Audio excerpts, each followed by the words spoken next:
Gloire à l'agneau de Dieu. Alors encore une fois, bonsoir à tous et à toutes. Soyez la bienvenue dans notre espace d'édification, le cœur de Dieu. Alors nous allons commencer ce soir par la prière.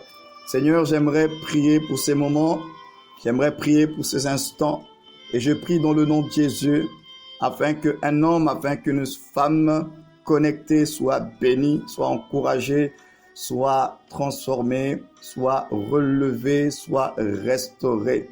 Je prie que ce soir, encore une fois, par ton esprit, tu nous instruises.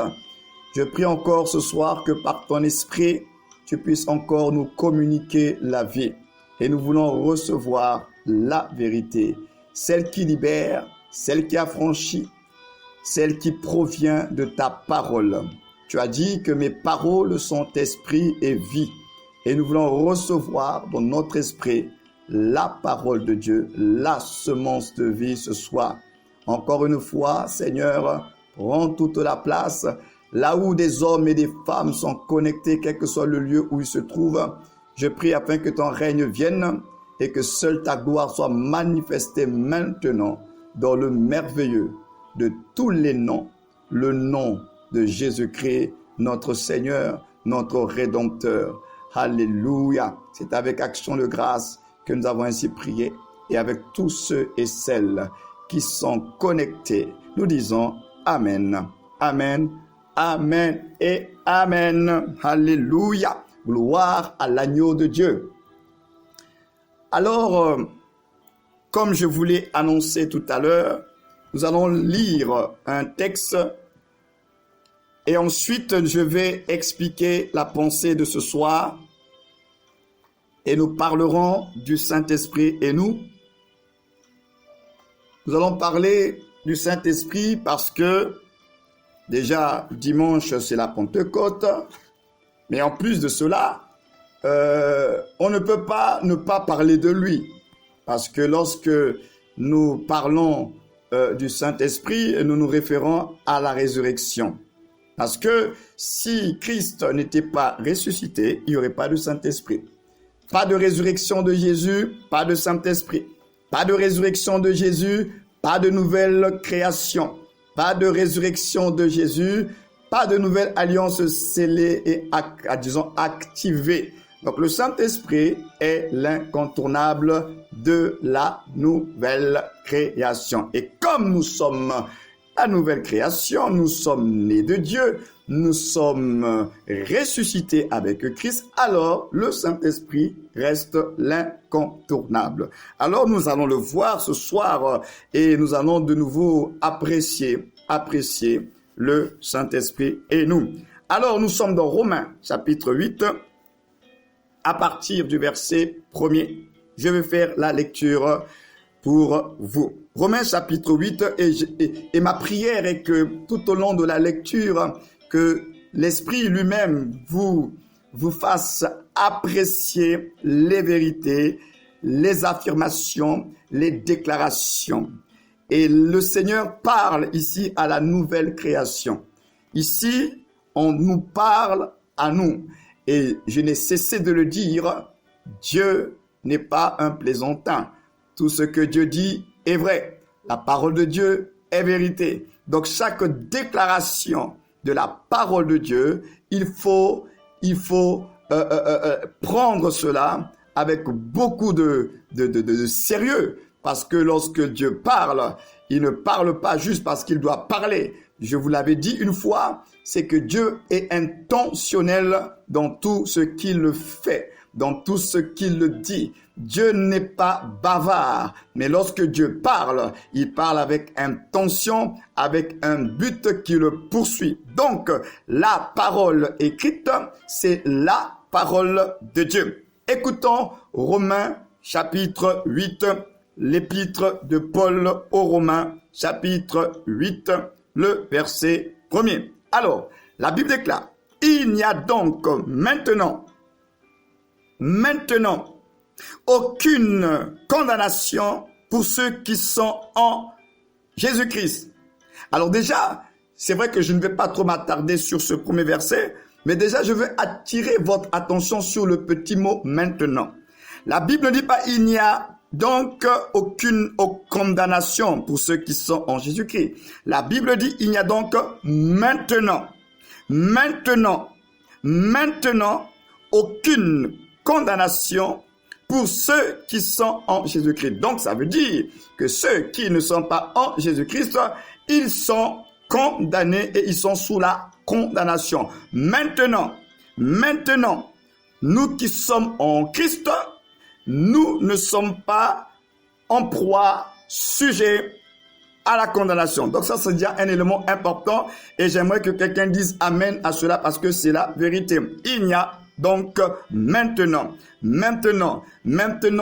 n'y a donc aucune condamnation. Donc là où tu te trouves maintenant, quelle que soit la condamnation, quel que soit ce que tu es en train de vivre comme condamnation, la Bible dit maintenant, il n'y a donc plus de condamnation pour ceux qui sont en Jésus-Christ. Donc maintenant, ce soir, je t'annonce une bonne nouvelle. Il n'y a donc pas de condamnation. Si tu es en Christ, alors tu n'es pas sous la condamnation. C'est une vérité que nous apprécions, que nous saisissons et nous disons amen parce que c'est vrai. La Bible dit maintenant. Le maintenant, c'est maintenant. Maintenant, c'est maintenant. Alléluia.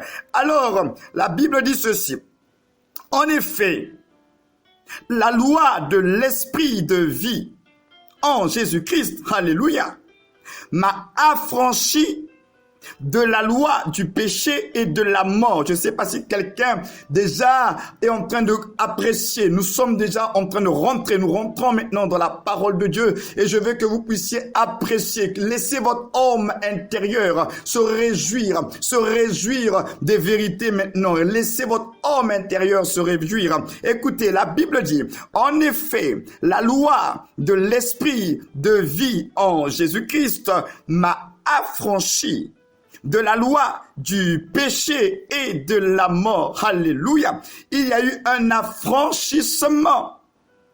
Et cet affranchissement, c'est comme il y a la loi du péché et de la mort et la loi de l'esprit de vie en Jésus-Christ m'a affranchi de la loi du péché et de la mort. Alléluia. Celui qui est en Christ, il est affranchi de la loi du péché et de la mort. Celui qui est en Christ est affranchi de la loi du péché et de la mort, parce que maintenant il est régi par la loi de l'esprit et de vie. La loi de l'esprit et de vie. C'est pourquoi ce soir nous allons parler du Saint-Esprit et nous. Alléluia. Alors verset 3, car chose impossible à la loi, parce que la chair la rendait sans force. Dieu a condamné, écoutez bien, Dieu a condamné le péché dans la chair, en envoyant à cause du péché son propre Fils dans une chair semblable à celle du péché. Christ, qui est la parole qui est au commencement et qui s'est faite chair, et cette chair de la parole, son humanité formée dans le ventre de Marie. Dans cette humanité, il devait porter le péché. Le péché devait être porté dans cette chair et bien sûr en subir le jugement et la condamnation. Alléluia. Alors la Bible dit, et cela, verset 4, afin que la justice de la loi soit accomplie en nous, qui marchons, non selon la chair, mais selon l'esprit. Voilà encore une autre information. Celui qui est en Christ, il ne doit pas marcher selon la chair, mais il doit marcher selon l'esprit. Et tout ça, on va le voir tout à l'heure. Donc vous voyez qu'il y a une omniprésence de l'esprit dans la vie de celui qui est en Christ. Alors la Bible dit, verset 5, ceux, en effet, qui vivent selon la chair, s'affectionnent aux choses de la chair, tandis que ceux qui vivent selon l'esprit s'affectionnent aux choses de l'esprit. Et l'affection de la chair, c'est la mort, tandis que l'affection de l'esprit, c'est la vie et la paix. Car l'affection de la chair est inimitié contre Dieu, parce qu'elle ne se soumet pas à la loi de Dieu, et qu'elle ne le peut même pas. Or, ceux qui vivent selon la chair ne sauraient plaire à Dieu. Pour vous, vous ne vivez pas selon la chair. Écoutez bien, pour vous, vous ne vivez pas selon la chair, mais selon l'esprit, virgule, si du moins, alléluia, si du moins l'esprit de Dieu habite en vous. Alléluia. Alors, déjà vous voyez que la parole de Dieu dit que celui qui est né de Dieu, celui qui est en Christ, il a déjà une vie qui lui a déjà été attribuée. La nouvelle naissance, ce n'est pas naître et faire ce que l'on veut. Nous naissons dans une nouvelle réalité. Et cette nouvelle réalité, c'est le mystère de Christ. Nous naissons dans une nouvelle réalité qu'on appelle la nouvelle création. Et cette nouvelle création, il y a un mode de vie qui déjà a été configuré, qui déjà a été paramétré, dont les coordonnées et les données sont déjà dans la parole de Dieu. Alors, ça veut dire quoi? Ça veut dire que nous n'avons pas à inventer, à imaginer la nouvelle vie que nous avons en Christ, parce que c'est déjà une nouvelle vie que nous ne connaissions pas auparavant, mais une nouvelle vie qui a déjà ses paramètres, une nouvelle vie qui a déjà une configuration, une nouvelle vie qui a déjà sa résolution, une nouvelle vie qui a déjà ses données et ses coordonnées. On n'invente rien, on n'imagine rien du tout. La Bible dit que cette nouvelle vie, nous devons la vivre selon l'esprit et non selon la chair. Alors, la dernière fois, je vous avais dit que bien que étant nés de Dieu, nous avons toujours le libre arbitre. Avant notre conversion, nous avions le libre arbitre. Après notre conversion, nous avons encore le libre arbitre. C'est-à-dire que même étant nés de Dieu, Dieu ne va pas soustraire le libre arbitre. Donc, étant en possession de ce libre arbitre, nous avons toujours le choix de nous orienter vers ce qui plaît à Dieu ou ce qui ne plaît pas à Dieu. C'est pourquoi on a lu tout à l'heure, celui qui s'affectionne à la chair, donc celui qui va se disposer, qui va se donner à tout ce qui est de la chair, il va manifester les œuvres de la chair. C'est une question de disposition et de prédisposition. Donc c'est pourquoi nous allons voir que la vie de l'esprit, c'est une question de disposition.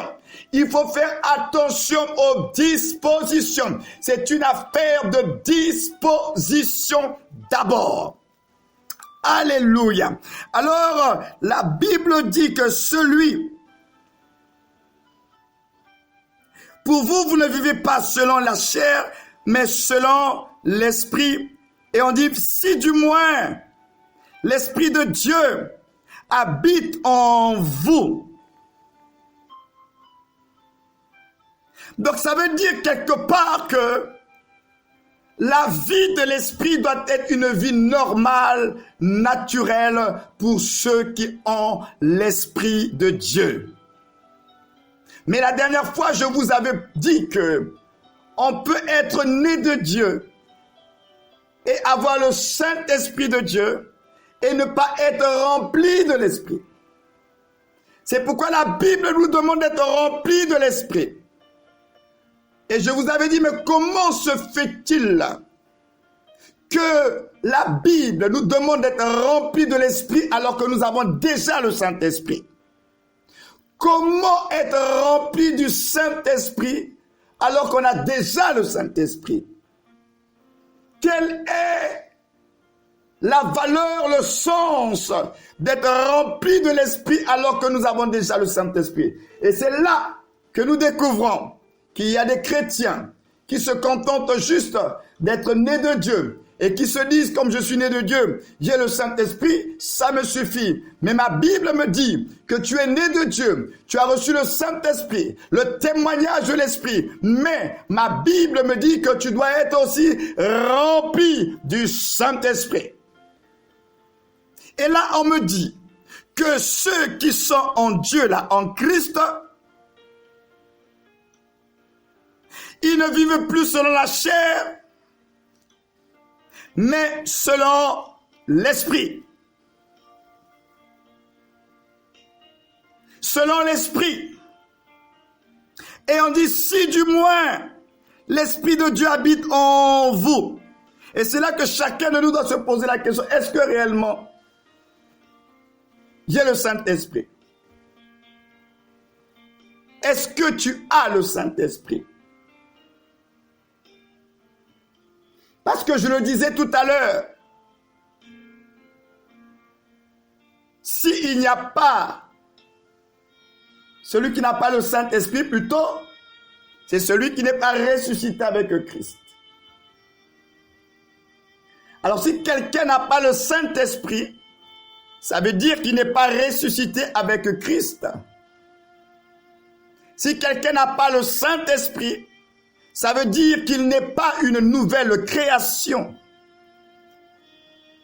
Alors j'espère que vous qui êtes connectés ce soir et qui êtes nés de Dieu, vous avez l'assurance que vous avez le Saint-Esprit. Alors, le vrai problème n'est pas tant dans le fait d'avoir l'Esprit, d'avoir sa présence en nous. Et on va le voir ce soir que le problème, il est ailleurs. Le problème, il est ailleurs. Et je vous l'avais dit qu'on peut être né de Dieu et avoir le Saint-Esprit, mais être charnel et manifester les œuvres de la chair. Mais lorsque les œuvres de la chair sont manifestées, ça ne veut pas dire que vous n'êtes pas né de Dieu. Ça ne veut pas dire que vous n'avez pas connu le Seigneur. Vous êtes des chrétiens. Vous avez placé votre foi en Jésus. Vous avez reçu le Saint-Esprit. Mais vous avez choisi de vous tourner vers la chair, de vous affectionner à la chair. Or, la Bible dit que la chair a des désirs contraires à l'esprit.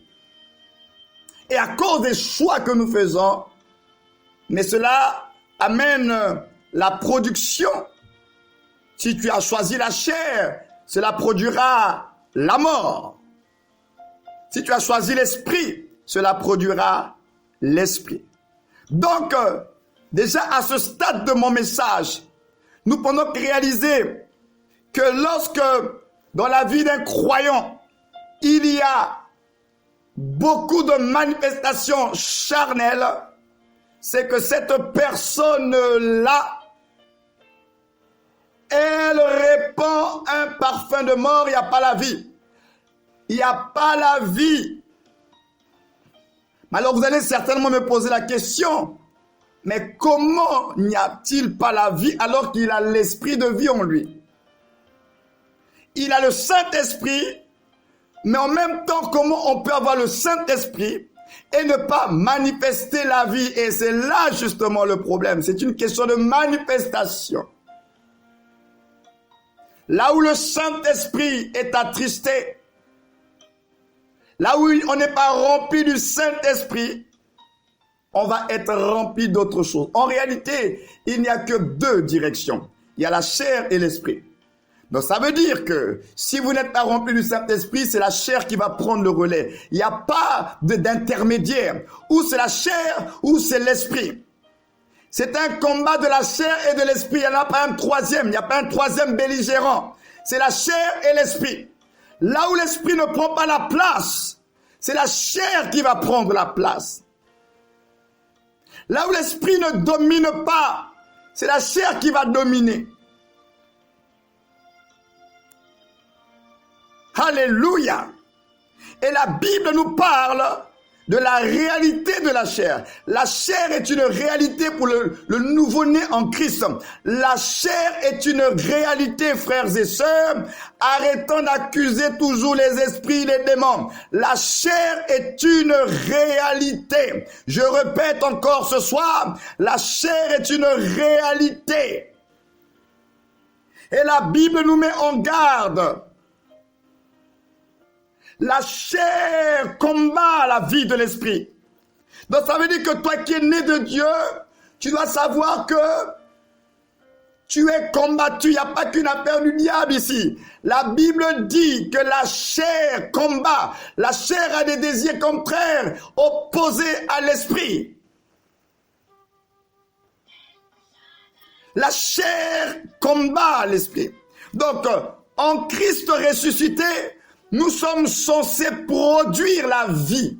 Mais cette vie, pour être produite, il faut que nous puissions donner toute la place au Saint-Esprit, dans notre esprit, dans notre vie. Il faut que toute la place, il faut que nous soyons remplis, il faut que nous soyons saturés des choses de l'esprit. Tout ce qui concerne les choses d'en haut, où Christ est assis, tout ce qui concerne l'atmosphère, l'environnement de Christ, de Dieu, nous devons être remplis, saturés de ça. Lorsque tu n'es pas rempli, saturé de toute cette atmosphère de louange, de prière, d'adoration, de méditation, d'étude de la parole de Dieu, toute cette atmosphère-là, lorsque tu n'inclines pas ton cœur à obéir, à marcher, à pratiquer la parole de Dieu, tu te soustrais à la vie de l'esprit. Sache que la chair va prendre le relais. Et après, nous sommes étonnés et surpris que tu dégages une odeur de mort tout en étant chrétien, baptisé et né de Dieu avec l'Esprit de Dieu.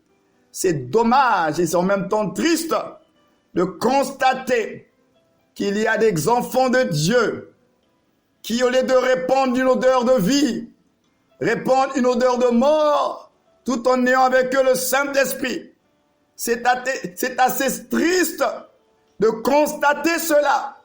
Les enfants de Dieu, nés de Dieu, baptisés avec le Saint-Esprit, mais qui répandent autour de leur vie une odeur de mort et qui sont charnels, qui sont dans les critiques, dans les commérages, dans les calomnies, dans les diffamations, dans le mensonge, à répétition, sans état d'âme, sans avoir un esprit de repentance.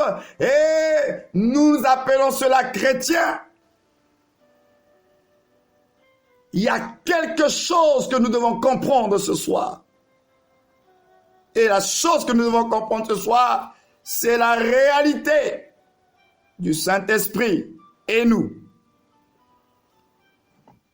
Alors je continue ma lecture. Verset 9. La fin du verset 9, il est dit, de Romains chapitre 8, si quelqu'un n'a pas l'esprit de Christ, il ne lui appartient pas. Vous avez entendu? Si quelqu'un n'a pas l'esprit de Christ, il ne lui appartient pas. Donc vous voyez encore l'importance de l'esprit. On ne peut pas tricher, faire semblant. On reconnaît véritablement les enfants de Dieu. Ce sont ceux qui portent l'esprit de Christ. C'est pas moi qui le dis, c'est votre Bible. Si quelqu'un n'a pas l'esprit de Christ, il ne lui appartient pas. Et si Christ est en vous, alléluia. Et si Christ est en vous, le corps, il est vrai, est mort à cause du péché, mais l'esprit est vie à cause de la justice. Et si l'esprit de celui qui a ressuscité, alléluia, Jésus d'entre les morts habite en vous, celui qui a ressuscité Christ d'entre les morts rendra aussi la vie à vos corps mortels par son esprit qui habite en vous. Alléluia. Et c'est là où je dis alléluia, merci Seigneur pour la résurrection. Le corps de chair a été crucifié à Golgotha. Le péché a été jugé dans la chair de Jésus de Nazareth. Et voilà qu'il a été constaté mort, enseveli. Et le troisième jour, il est ressuscité d'entre les morts. Mais la Bible dit que c'est l'Esprit. L'Esprit a ressuscité Jésus d'entre les morts. Et le verset qu'on vient de lire, il est écrit, et si l'Esprit de celui qui a ressuscité Jésus d'entre les morts habite en vous, celui qui a ressuscité Christ d'entre les morts rendra aussi la vie à vos corps mortels par son esprit qui habite en vous. C'est pourquoi je disais tout à l'heure, pas de résurrection, pas de Saint-Esprit, mais c'est lui qui est l'auteur de la résurrection, c'est lui. C'est lui qui est l'auteur, le Christ régénérateur, c'est lui. Celui qui régénère, celui qui redonne vie à ceux qui sont passés par la mort de la croix, c'est l'Esprit. C'est lui qui est le régénérateur. Donc, c'est lui qui ressuscite. La résurrection est son œuvre. Je le répète, la résurrection est son œuvre. Celui qui a ressuscité Jésus d'entre les morts. La Bible dit qu'il nous ressuscite également. Et il rendra la vie aussi à nos corps mortels par son esprit qui habite en vous. L'esprit qui habite en nous, c'est l'esprit de la résurrection. L'esprit de la résurrection, c'est lui qui a intervenu. Jésus, le corps de chair, a été ressuscité par l'esprit. Le Christ régénérateur a redonné vie au corps mortel qui a été crucifié à Golgotha.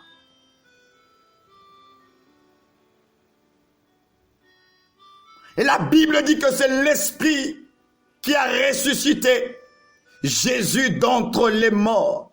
C'est pourquoi je répète, celui qui ne passe pas par la résurrection, il est encore mort. Et celui qui ne passe pas par la résurrection, il n'a pas l'Esprit de Dieu.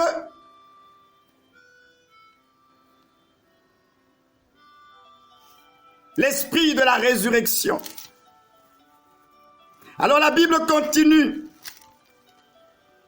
Ainsi donc, frères, nous ne sommes point redevables à la chair pour vivre selon la chair. Est-ce que quelqu'un m'entend ce soir? La Bible dit que tu n'es pas redevable à la chair pour vivre selon la chair. Tu n'es pas obligé de céder à la chair et aux tentations. Nous n'empêcherons pas les tentations. Mais nous avons le pouvoir de dire non à la tentation. Tu n'es point redevable à la chair, parce que par la résurrection, un nouvel esprit est né, un nouvel homme est né. C'est lui qu'on appelle la nouvelle création. C'est lui l'homme nouveau en Christ, le ressuscité par sa résurrection, a introduit la race des fils de Dieu. Ceux qui portent l'Esprit de Dieu, ceux qui sont nés de Dieu, ceux qui sont sortis de Dieu.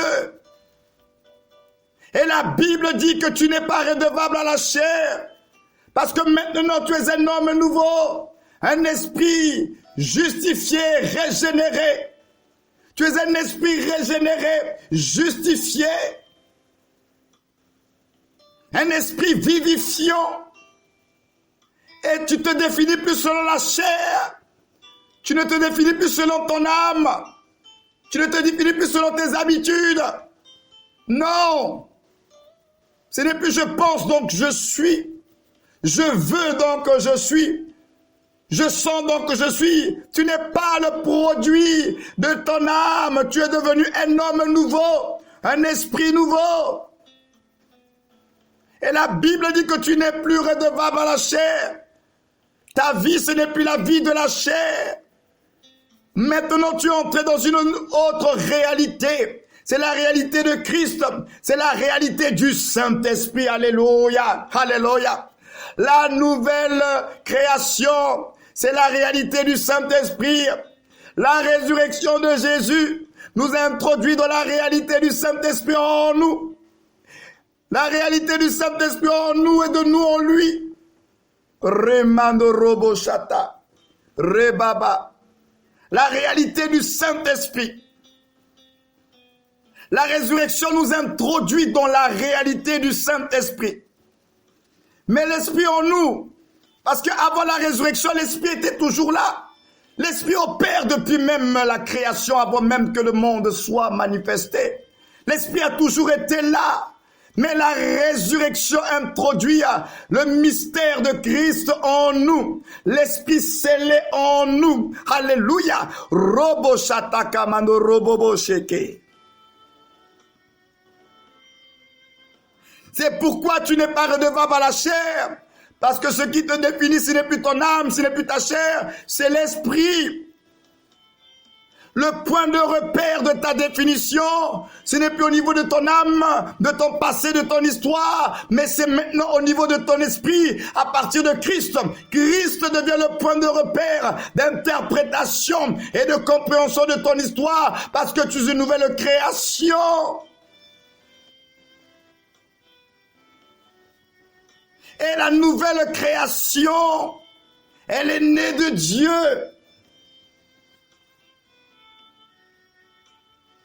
La Bible dit, si vous vivez selon la chair, vous mourrez. Mais si par l'esprit, alléluia, vous faites mourir les actions du corps, vous vivrez. Voilà le mystère, frères et sœurs. Tu es une nouvelle création, un esprit nouveau, régénéré. Tu n'es plus défini par ton âme et ta condition. Maintenant, tu es défini par ta position. Ce que tu es, c'est celui qui est caché. Ce que tu es, c'est un mystère. Mais la Bible dit, c'est par l'esprit que nous faisons mourir les œuvres du corps. Donc maintenant, Dieu a régénéré notre esprit, lui a donné les outils, l'a outillé, lui a donné les capacités pour que maintenant par l'esprit, nous puissions travailler pour restaurer notre âme et discipliner notre corps. Parce que sans l'esprit, tu n'y arriveras pas. Sans l'esprit, nous n'y arriverons pas. La chair, frères et sœurs, tu ne vas pas réussir à dompter la chair par toi-même. Pour dompter la chair, c'est par l'esprit. Voilà pourquoi dans Galates 5, verset 16, il a dit que si nous marchons selon l'esprit, nous n'accomplirons pas les œuvres de la chair. Donc tu dois comprendre ce soir que la réponse au problème de la chair, c'est l'esprit. Je veux le répéter encore ce soir. La réponse au problème de la chair, à toutes nos difficultés selon la chair, c'est l'esprit. L'esprit est la réponse au problème de la chair. Tant que nous ne comprendrons pas que nous sommes des hommes, des êtres spirituels, et que nous sommes remplis de l'Esprit. L'Esprit de Dieu habite en nous. Et que pour que l'Esprit puisse travailler en nous, nous devons nous disposer pour que lui, il fasse son œuvre. Tant que nous ne comprendrons pas que la vie chrétienne, c'est une affaire de disposition de l'esprit, parce que l'esprit est bien disposé. L'esprit a besoin de notre disposition, parce que la chair est faible.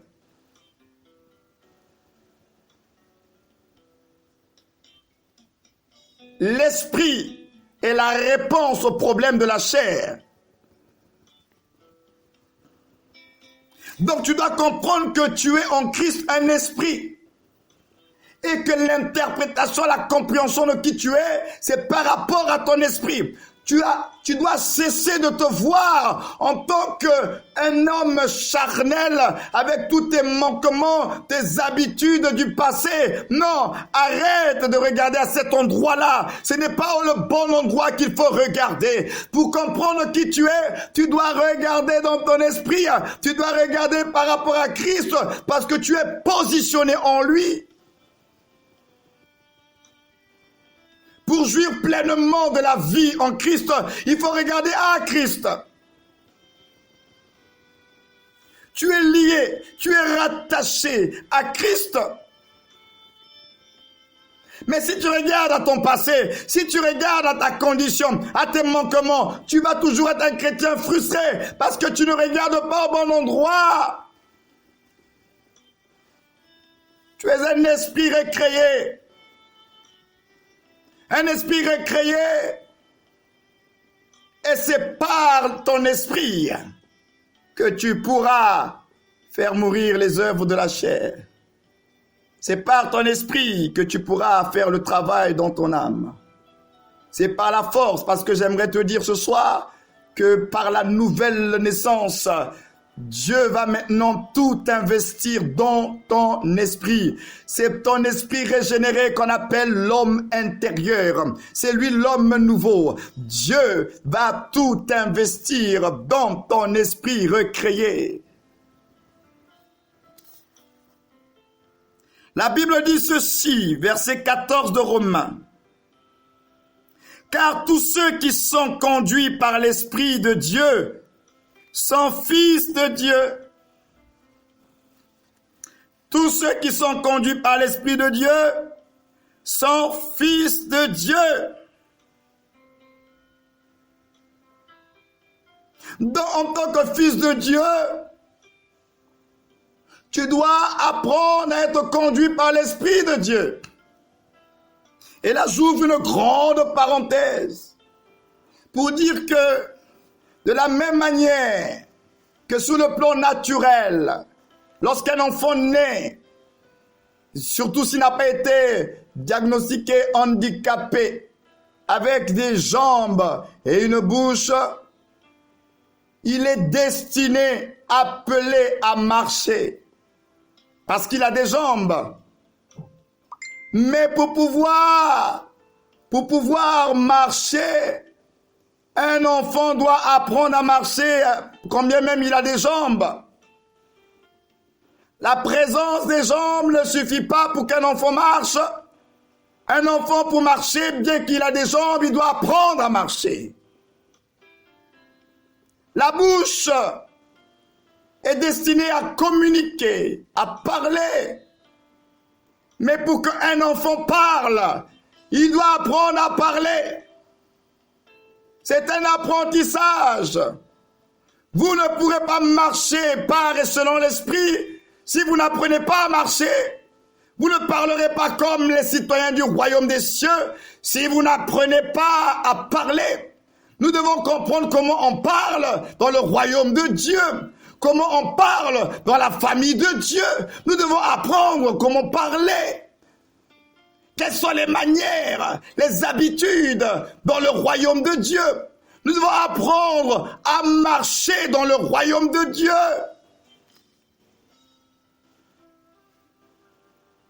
Ça s'apprend tout cela. La marche par l'esprit, ça s'apprend. Écouter l'esprit, ça s'apprend également. Parler comme Christ en tant que citoyen du royaume de Dieu, ça s'apprend.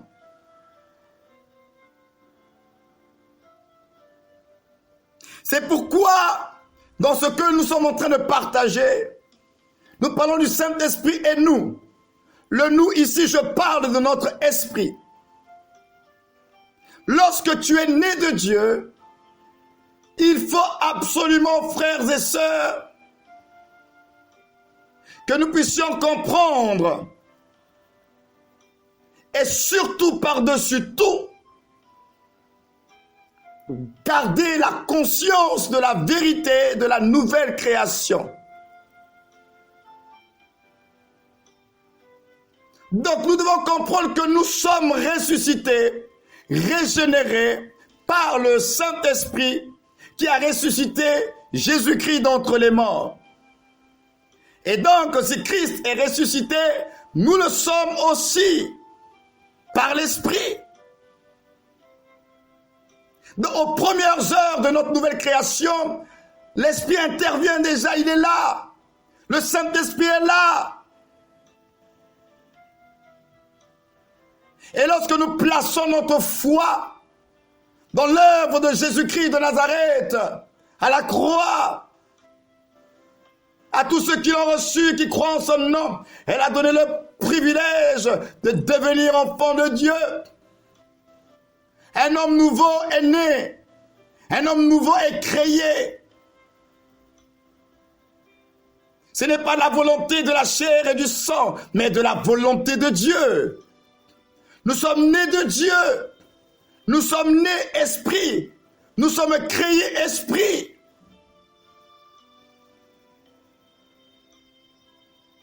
Nous devons également comprendre que, ayant placé notre foi en Christ, étant devenu une nouvelle création, née de Dieu, nous allons recevoir le témoignage de notre filiation divine par l'œuvre du Saint-Esprit en nous. C'est le Saint-Esprit qui rend témoignage à notre esprit que nous sommes de Dieu, que nous sommes fils de Dieu, que nous appartenons à Dieu. Aujourd'hui, tu dis que tu es un enfant de Dieu, mais comment tu le sais? Comment tu sais que tu appartiens à Dieu? Comment tu sais que tu es un enfant de Dieu? Comment tu le sais? Au plus profond de toi, tu es convaincu que tu es un enfant de Dieu. Pourquoi et comment tu le sais? D'où te vient la conviction? D'où te vient la certitude que tu es un enfant de Dieu? C'est le témoignage du Saint-Esprit dans ton esprit. Tu es convaincu au plus profond de toi que tu es un enfant de Dieu. Mais cette conviction-là vient du Saint-Esprit. C'est lui qui apporte cette conviction-là. Mais comme tu ne connais pas le langage de l'Esprit, comme tu ne connais pas le mode de fonctionnement de l'Esprit, alors tu t'es habitué. Tu penses que c'est normal. Non, ce n'est pas normal. C'est le témoignage intérieur du Saint-Esprit. C'est l'œuvre intérieure du Saint-Esprit. Nous avons été habitués à l'œuvre extérieure du Saint-Esprit. Les miracles, les prodiges et les signes, les parler en langue, les prophéties, mais nous n'avons pas suffisamment réussi à comprendre l'œuvre intérieure du Saint-Esprit. Voilà pourquoi, lorsqu'il œuvre à l'intérieur de notre esprit, nous avons du mal à comprendre, nous avons du mal à saisir, mais pourtant, il fait une œuvre à l'intérieur. Oh mes amis, j'aimerais dire à quelqu'un ce soir que la vie chrétienne, elle se vit de l'intérieur à l'extérieur. Dieu va commencer à investir dans notre esprit.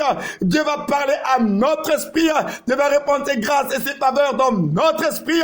C'est de l'intérieur à l'extérieur. Mais nous avons été habitués à l'œuvre extérieure de l'esprit et nous n'avons pas su reconnaître l'œuvre intérieure de l'esprit, alors que ça commence d'abord à l'intérieur. Ça commence d'abord à l'intérieur. Il rend témoignage à ton esprit, à ton homme intérieur, que tu es de Dieu, que tu appartiens à Dieu, que tu es un enfant de Dieu. Pourtant, c'est le témoignage intérieur qui commence. Il rend témoignage à notre esprit qu'on est fils de Dieu. Et la Bible déclare que nous sommes le temple, une habitation de Dieu en esprit. Nous devenons en même temps la maison, le lieu de résidence de ce merveilleux Saint-Esprit, celui qui a ressuscité Jésus-Christ et qui nous a ressuscité également avec lui. Nous devenons la résidence permanente du Saint-Esprit parce que il a été assigné à résidence en nous. La Bible dit nous avons été scellés du Saint-Esprit. L'Esprit a été assigné à résidence dans notre esprit, dans notre esprit. Et nous avons été scellés du Saint-Esprit. Il y a un résident à l'intérieur de toi. Il y a un résident dans ton esprit et c'est le Saint-Esprit. Il a été assigné à résidence en toi, dans ton esprit. C'est pourquoi il commence son œuvre à l'intérieur de toi, dans ton esprit. Roko Sotoko Raba. Nous sommes le temple du Saint-Esprit, une habitation de Dieu. Donc tu es le lieu de résidence. Ton esprit est le lieu de résidence. L'Esprit de Dieu habite dans ton esprit. L'homme nouveau est uni avec l'Esprit de Dieu. Alléluia. Il habite dans notre esprit. Alors, ayant compris cette vérité, que l'Esprit habite dans notre esprit, donc tu dois comprendre que tu n'es pas dissociable de lui. Nous ne sommes pas dissociables de lui. L'Esprit est toujours là. Il a toujours été là. Mais c'est nous qui n'avions pas la conscience de la vérité et de la réalité spirituelle du Saint-Esprit en nous. Nous ne sommes pas dissociables de lui parce qu'il habite en nous et nous sommes scellés du Saint-Esprit. Donc, nous devons, s'il vous plaît, de nouveau avoir la conscience de sa présence. Parce que je suis en train de dire, on ne peut pas le dissocier de notre esprit. On ne peut pas le dissocier. Il a été scellé. Il a été assigné à résidence dans notre esprit. On ne peut pas le dissocier de notre esprit.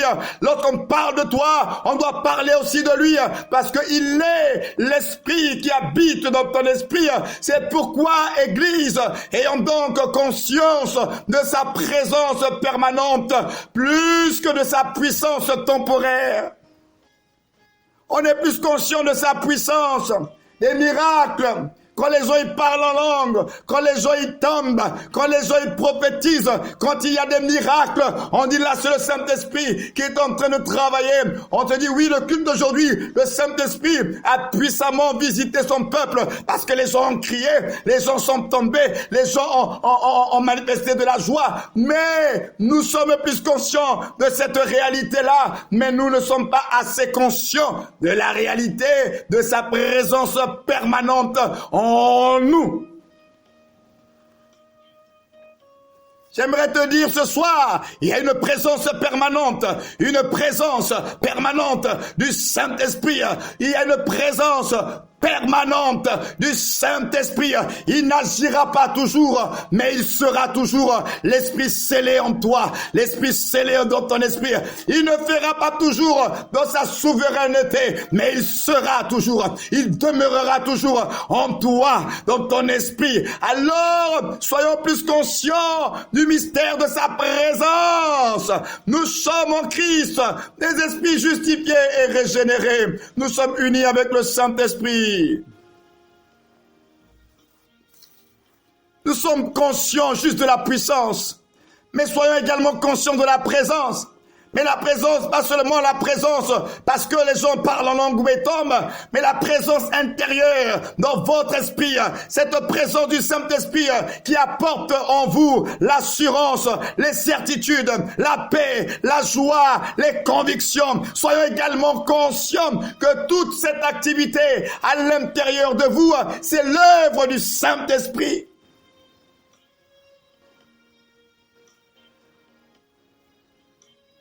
Dieu nous parle en premier lieu dans notre esprit.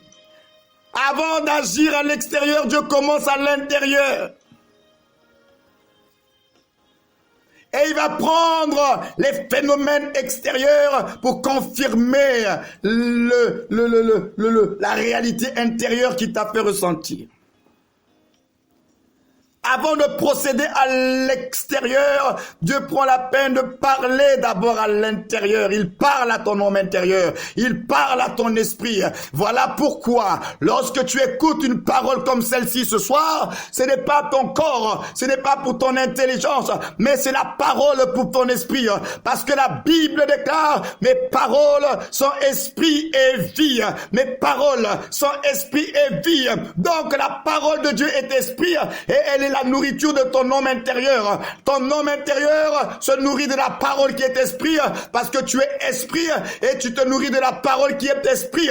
Voilà pourquoi lorsque la parole est prêchée avec vérité, tu sens à l'intérieur de toi que ça bouge, que ça bouillonne parce que l'esprit réagit à l'esprit. Je suis en train de dire l'esprit réagit à l'esprit. Je suis en train de dire l'esprit réagit à l'esprit. Ta parole réagit, ton esprit plutôt réagit à la parole qui est esprit. Parce que ton esprit se reconnaît dans la parole qui est esprit. Nous sommes sortis de Dieu qui est esprit. Alléluia. C'est pourquoi ton homme intérieur prend plaisir à la parole de Dieu. Ton homme intérieur prend plaisir à la parole de Dieu. Rekemando robobobo shata. Rimando robobobo shata. Le Saint-Esprit est nous. Il a toujours été là. Il ne viendra pas, il est déjà là. Le problème, c'est la conscience de son être. Le problème de la conscience, c'est que depuis notre naissance jusqu'à notre conversion, nous avons été beaucoup plus conscients de notre âme, de notre vie émotionnelle, physique. Nous avons été conscients toujours de nos émotions. Je me sens pas bien, j'ai faim, je souffre, j'ai mal, je suis frustré, je suis blessé. Nous avons grandi avec la réalité de l'âme. Ce qui fait que nous sommes tellement conscients de la réalité de l'âme à travers nos 5 sens, que lorsqu'on nous parle de l'esprit, nous sommes un peu perdus. Parce que nous avons toujours fonctionné par les 5 sens. Nous avons pour quelques-uns été définis par nos performances, par ce que les hommes disent à notre sujet. Et là, on vous dit, en Christ, ça se passe au niveau de l'esprit, ce n'est pas au niveau de l'âme. Parce que votre esprit, c'est un homme, c'est un être nouveau, c'est toute une personnalité. Et donc, vous devez apprendre à écouter l'esprit. Alors là, ça pose un problème pour beaucoup d'entre nous. Et pourtant, c'est la vérité. Nous avons été recréés, régénérés. Notre esprit est aussi réel que notre âme. De la même manière que l'âme, tu ne la vois pas, j'aimerais te dire que ton esprit aussi, tu ne le vois pas, mais ton esprit est aussi réel que ton âme, que tu ne vois pas, mais dont tu es conscient.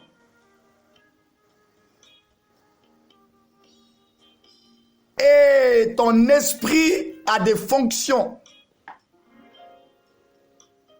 Je vais prendre un exemple simple pour que vous réussissiez à faire un peu la différence entre l'âme et l'esprit, parce que j'aimerais dire qu'il y a effectivement une véritable séparation entre votre âme et votre esprit. Vous n'êtes pas défini par l'âme, vous êtes défini par l'esprit.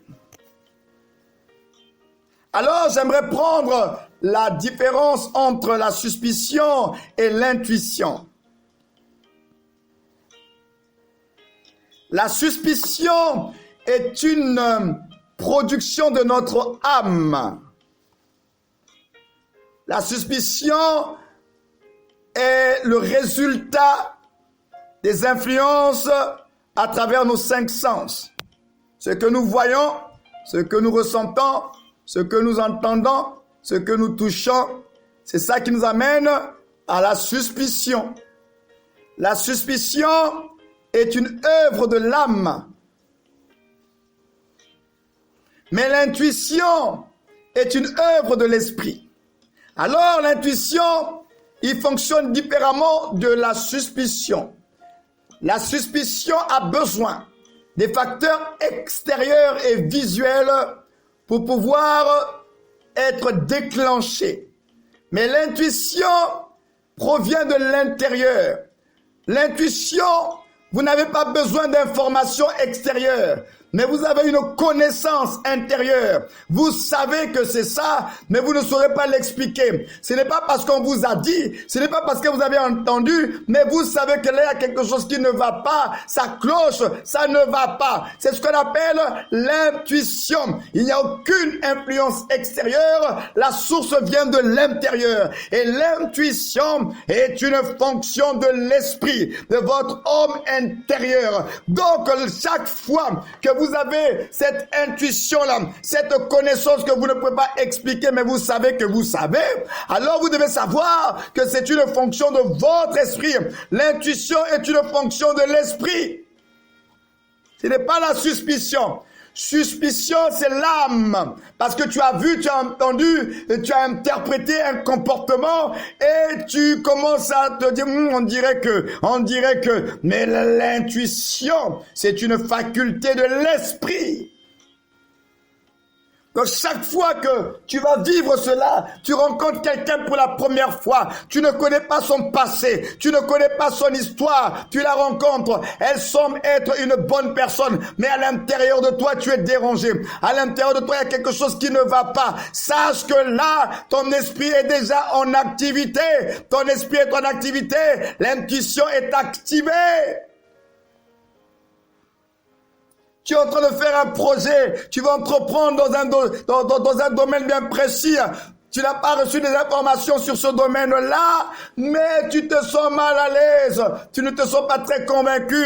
C'est l'intuition. Tu n'as reçu aucune information extérieure qui pourrait influencer ton jugement. Mais cela vient de l'intérieur de toi. Ça vient de ton homme nouveau. Ça vient de ton esprit. Alors nous devons apprendre à écouter. Nous devons apprendre.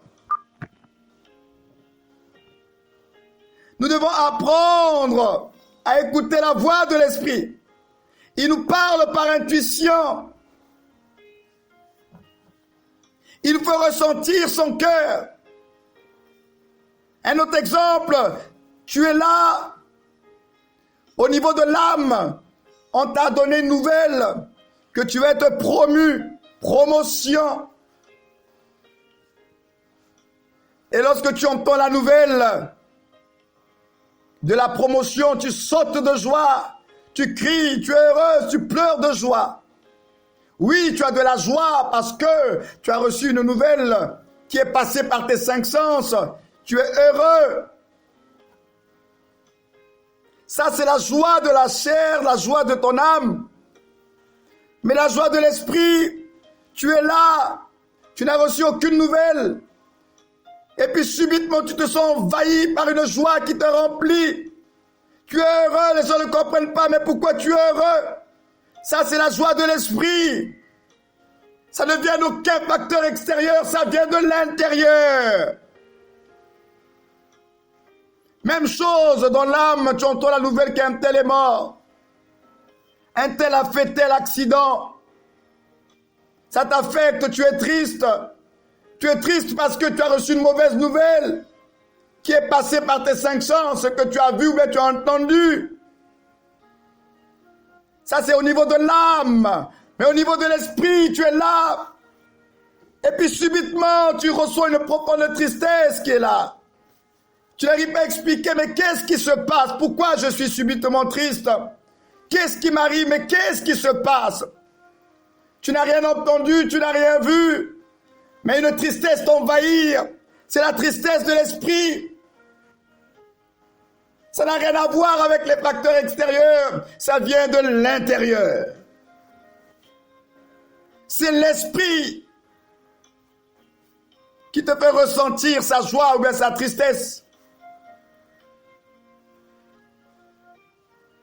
C'est pourquoi, frères et sœurs, nous devons apprendre à écouter la voix de notre esprit. Il y a tant d'exemples que nous pourrons multiplier. Mais je vous laisse le soin de cultiver, de découvrir cela par vous-même et de faire attention dorénavant à tout ce qui vient de l'intérieur. Faites excessivement attention à tout ce qui vient de l'intérieur sans avoir été influencé par les facteurs extérieurs. Tout votre ressenti intérieur, faites extrêmement attention parce que c'est un langage de l'esprit dans votre esprit.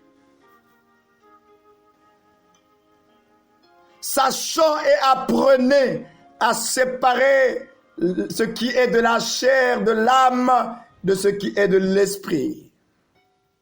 C'est important ce que je vous dis. Le Saint-Esprit n'est pas dissociable de toi. C'est pourquoi lorsque tu as cru en Jésus, il est là dès les premiers instants de ta conversion. C'est lui qui déjà t'a mené à la conviction de tes péchés. C'est lui encore qui t'a introduit dans la nouvelle vie. Il est l'esprit de résurrection. C'est encore lui qui vient attester que tu es enfant de Dieu. C'est encore lui qui est là à tes côtés, ton partenaire. C'est encore lui qui est scellé, il ne bougera pas, il est là. Et donc, lorsque tu as cru en Jésus, il ne faut pas que tu perdes de vue cette vérité spirituelle, tu n'es pas seul. La vie chrétienne ne se vit pas toute seule. La vie chrétienne se vit par l'esprit, avec l'esprit, selon l'esprit. La vie chrétienne se vit par l'esprit. Cet esprit qui habite dans votre esprit. Alors tu vas devoir apprendre à écouter la voix de l'esprit. Tu vas devoir apprendre à écouter tout ce qui se passe à l'intérieur dans ton esprit. Le Saint-Esprit a toujours été là.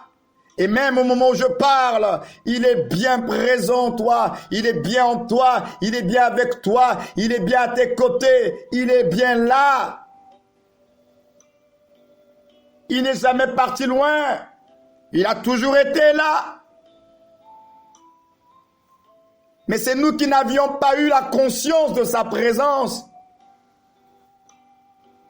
Mais j'aimerais ce soir, après ce message, que tu comprennes qu'il est là.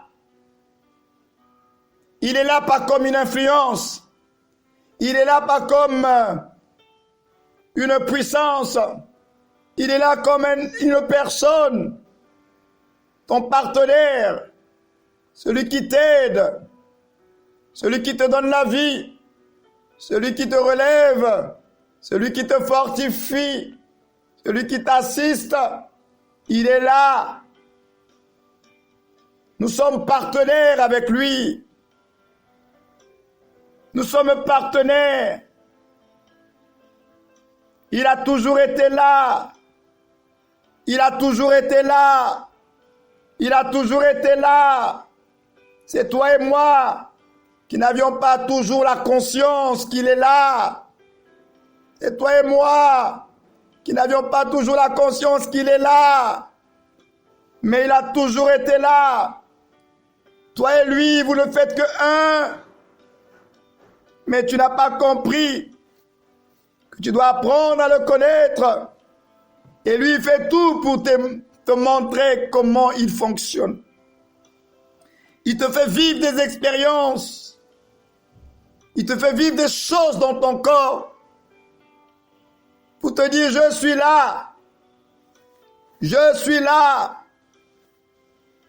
Vous n'êtes pas seul. Regarde toutes ces années où tu as essayé de faire par tes efforts.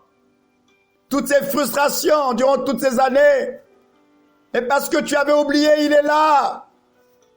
Il n'interviendra pas si tu ne lui demandes pas d'intervenir. Il est là. Il est là. Il a juste besoin que tu lui dises, Saint-Esprit, j'ai besoin de toi. Il a besoin que tu lui donnes l'autorisation. Pourquoi? Parce que Dieu, je le répète, frères et sœurs, Dieu respectera toujours notre libre arbitre. Dieu ne nous obligera pas à le servir. Dieu respectera toujours notre libre arbitre. Et tant que nous voudrons aller dans sa direction, il nous accompagnera. Mais lorsque nous refuserons, il ne nous obligera pas. C'est pourquoi nous devons faire en sorte que notre volonté, que nos désirs soient orientés vers lui. Il est là. Il a toujours été là. Mais tu as été frustré durant toutes ces années parce que tu as essayé sans lui. La vie chrétienne, ce n'est pas toi qui essayes. Toi, tu dois juste te disposer. C'est pourquoi tout à l'heure, je parlais par rapport à l'esprit.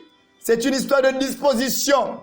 Toi, tu n'essayes pas de faire. Toi, tu dois juste te disposer. Et c'est lui qui fait. Mais il va faire à travers ta disposition. Si tu ne te disposes pas, il ne pourra pas faire. La disposition, c'est comme si tu te conditionnes, c'est comme si tu t'apprêtes, tu te prépares pour dire maintenant fais-le, vas-y maintenant, le terrain est libre, je te donne la permission, vas-y, fais ton œuvre à travers moi. C'est une affaire de disposition pour qu'il produise la vie de Christ. Nous devons nous disposer. C'est une affaire de disposition, de cœur. Tu dois te disposer. Tu dois te disposer. Et lui dire, fais ton œuvre en moi.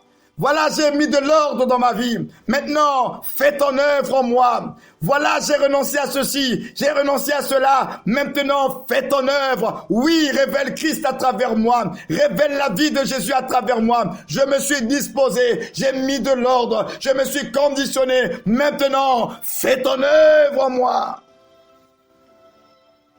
Que cette Pentecôte, ce dimanche de Pentecôte ne soit pas une Pentecôte comme toutes les autres Pentecôtes. Que sortir de cette Pentecôte, que tu sois réellement un homme et une femme, rempli du Saint-Esprit avec la pleine conscience du Saint-Esprit, de son ministère intérieur et extérieur. Mais je nous invite à plus réaliser le ministère intérieur d'abord.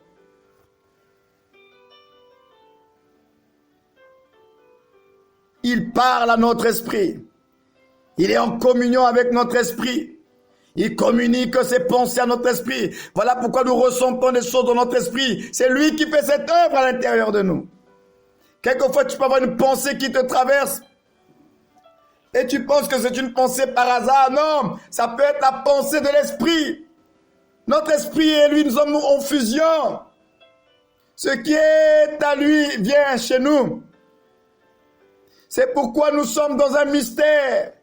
Nous en lui et lui en nous. Je répète, nous sommes dans un mystère de nous en lui et de lui en nous. Lui en nous et de nous en lui. Nous avons reçu l'esprit. Et nous sommes dans l'esprit. Nous avons reçu l'esprit et nous sommes dans l'esprit. Parce que notre esprit est en fusion, en union avec le Saint-Esprit. Nous sommes dans un mystère. C'est pourquoi la nouvelle création, c'est un mystère. La nouvelle création, tu es un mystère. Tu es dans le mystère de Christ. Ce mystère du Père dans le Fils dans le Père. Nous sommes dans un mystère qui dépasse la logique et l'entendement. Nous avons l'Esprit et nous sommes aussi dans l'Esprit. Nous avons reçu Jésus et nous sommes aussi en Jésus. C'est un mystère. Mais tout ça, ce sont des opérations de l'Esprit. Il n'y a qu'un être esprit. Il n'y a qu'une création esprit qui peut être dans cette réalité-là, d'être en Christ et d'avoir aussi Christ. Et nous sommes des êtres esprits. Je suis un esprit. Je suis un esprit. Je suis un esprit. Je suis un esprit vivifiant. Il est le Dieu des esprits des justes. Je suis un esprit régénéré, racheté, justifié. Il y a plusieurs esprits, le diable aussi fait partie du monde des esprits, mais nous sommes les esprits des justes. Ceux qui ont été justifiés, rachetés par le sang de l'agneau. Nous sommes des esprits justifiés. Nous ne sommes pas des esprits comme les autres anges, non. Nous sommes des esprits justifiés, vivifiants. Il est le Dieu des esprits, des justes. Je suis justifié. Je suis un esprit justifié. Ma vie, c'est la vie de Christ. Mon environnement, c'est l'environnement de Christ. Je suis en Christ et Christ est en moi. Moi et Christ, nous ne formons que un. Je suis de la race de Dieu. La Bible déclare, nous sommes de la race de Dieu. Alors c'est avec assurance ce soir que j'invite un homme et une femme à le proclamer sans avoir peur ni d'avoir honte. C'est ce que la Bible dit. Nous sommes de la race de Dieu. Je suis de la race de Dieu. Je suis né de Dieu. Je suis sorti de Dieu. Je suis oint de Dieu. Je suis enfant de Dieu.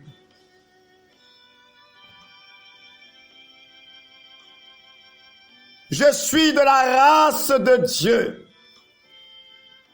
Je suis béni de Dieu. Je suis héritier de Dieu. Je suis justifié, racheté par le sang de l'agneau. Je suis en Christ et Christ est en moi. Je suis né de Dieu. Je suis sorti de Dieu. Je suis oint de Dieu. Je suis une nouvelle création. Je suis un homme nouveau, un esprit nouveau. Et ma vie véritable est cachée dans le Christ. Et lorsque Christ, ma vie, paraîtra, moi également je paraîtrai. Alléluia. Lorsque Christ, ma vie, paraîtra, moi également je paraîtrai avec Christ.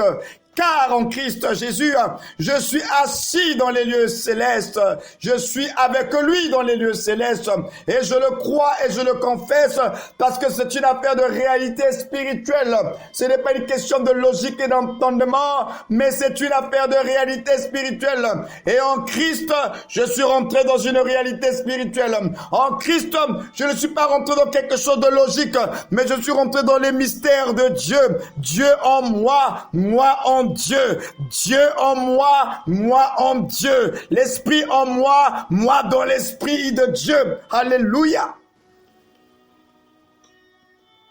Mando reba shata, reba kaya sotoko robobosha, mandereba sotoko roboboboboshe, mandereke reke, rika mando roboboboboboshe. Rike mandere mando robobobosa. Rika mando rike soko roko shike manderika mando robobosa.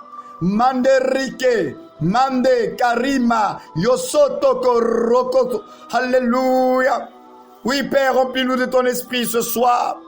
Remplis-nous, remplis le vase que nous sommes. Cet homme nouveau, cet esprit nouveau. Remplis-nous, remplis-nous. Mande Karika, Sotoko Roboboshe. Mande Ribababa. Kanta Ike, Rebashike, Mando Roboboboshe. Kanta Mandeke Rike, Ando Roboboboshe. Risheke Rike, Mando Robobobobo. Oui, nous sommes des esprits.